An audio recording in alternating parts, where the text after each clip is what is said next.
ছল ছল নয়নে হাসি মাখা বদনে, ছল ছল নয়নে হাসি মাখা বদনে, আনন্দ কাননে মন, আনন্দ কাননে মন, চলো নিবার হরি বল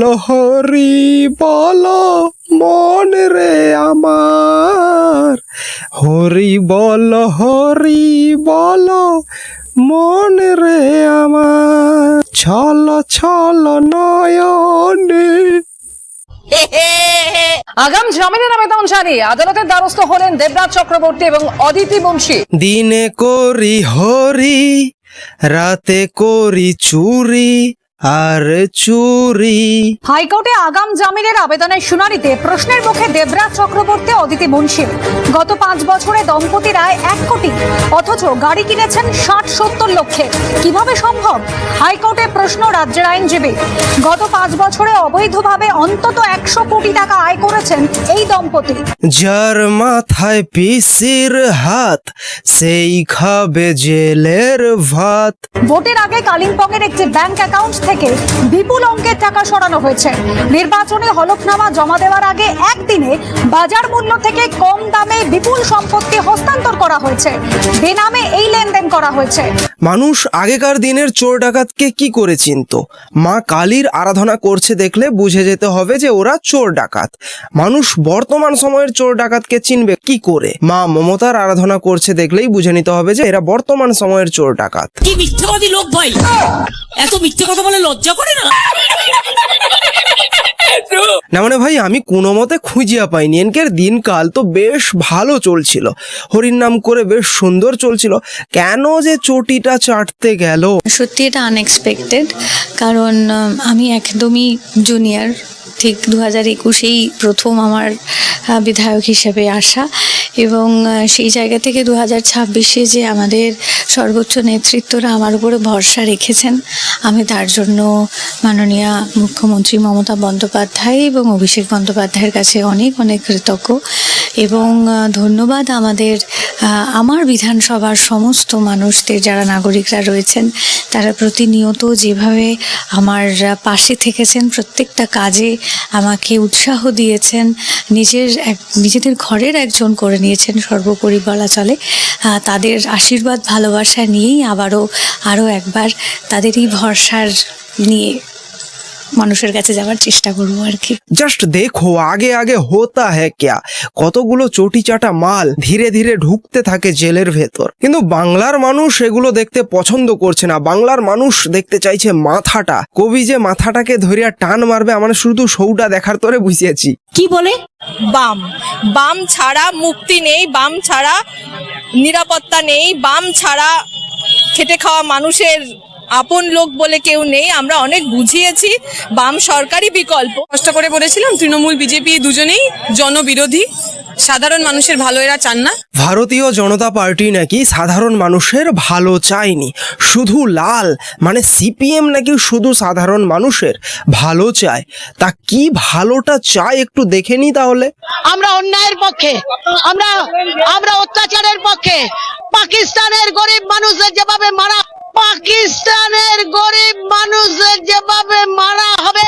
আরে বাপরে বাপ, এনে সাধারণ মানুষের এত কথা ভাবে যে শুধুমাত্র ভারতবর্ষের সাধারণ মানুষের কথা এনে ভাবেনি, পাকিস্তানেরও গরিব মানুষ, সাধারণ মানুষ তানকে লিয়াও ভাবে রে। বুঝতে পারছো সিপিএম এর কি অবস্থা? আপনার কে ভারতের জন্য কষ্ট হচ্ছে? আমি ভারতীয়। তুমানে নাই ভারতীয় হইতে পারো, আমানে কিন্তু ভারতীয়। ভাই এই স্পিচটা কখনকার জানো?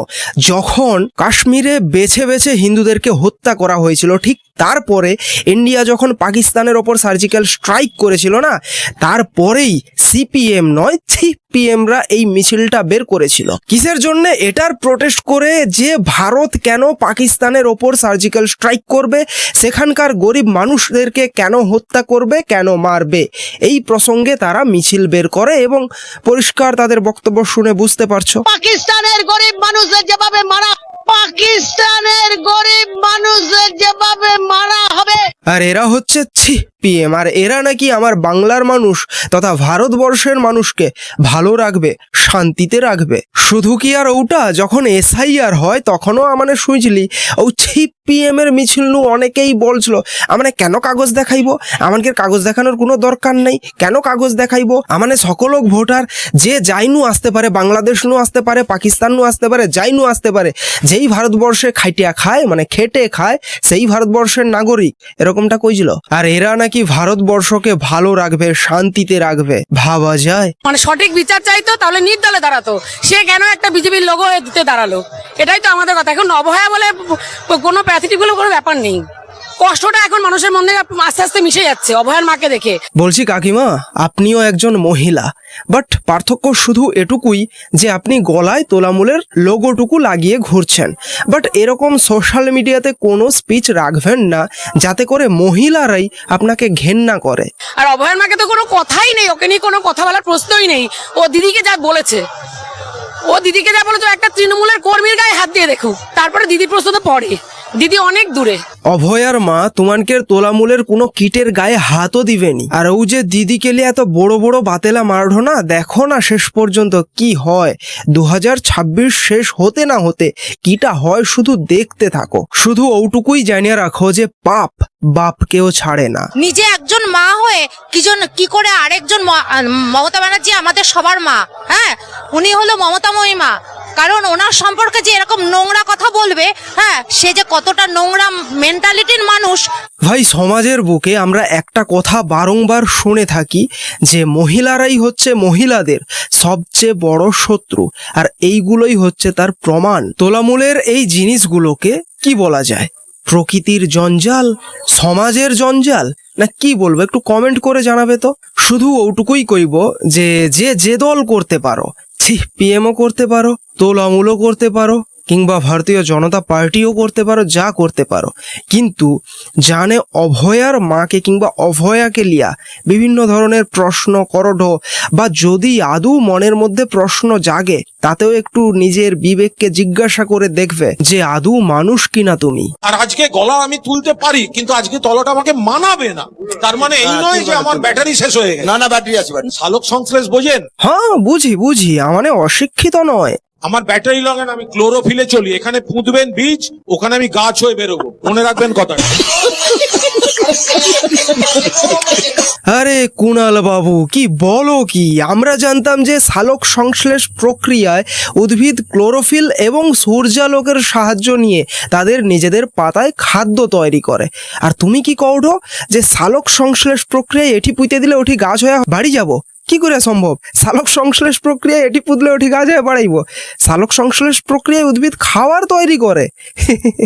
ममता दीदी का राज आ जाएगा तो हम लोग फिर बांग्लादेश से कलकत्ता में ढुक जाएंगे, छोड़ेंगे नहीं। अच्छा, फिर ममता दीदी जीतेंगी, फिर आप लोग हाँ, ममता दीदी जीतेंगे, मोदी जी के पास जाएंगे 5।